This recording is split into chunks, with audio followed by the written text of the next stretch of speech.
आज मुस्तक़ा नारायणखेड़ में बाद नमाज जुमा तमाम मसाजिदों के मुसलमानों ने राजी चौक पर धरना देकर एक भारी रैली निकालकर मरकजी हुकूमत से मुतालबा किया कि वक्फ तरमीमी कानून को मनसूख किया जाए। रैली मरकजी हुकूमत और वज़ीर-ए-आज़म नरेंद्र मोदी के खिलाफ नारे लगाए गए। तहसील ग्राउंड में मुनक़्क़िदा जलसे नारायणखेड़ मंडल कांग्रेस पार्टी के सदर एम वहीद ताहिर मदीना, साबिक़ मार्केट कमेटी के नायब चेयरमैन मोहम्मद अब्दुल क़य्यूम उर्फ मुमताज़, नारायणखेड़ के MIM सदर मुईद पटेल और दीगर ने मुखातिब करते हुए मरकज़ की BJP हुकूमत से फौरी तौर पर वक्फ तरमीमी कानून को वापस लेने का मुतालबा किया।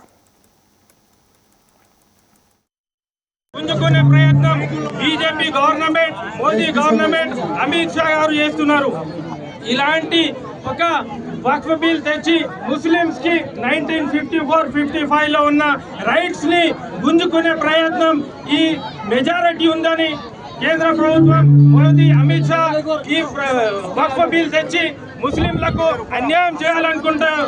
కానీ నేను బీజేపీ ప్రభుత్వం అమిత్ షా మోదీకి చెప్పదలుచుకున్న ఈ భారతదేశం బాబాసాహెబ్ అంబేద్కర్ రాసిన రాజ్యాంగం మీద నడుస్తుంది, కానీ మీ మెజారిటీ మీద నడవదు. ఎందుకంటే ఇప్పుడు 2025 వరకు ఎన్నో ప్రభుత్వాలు వచ్చినాయి.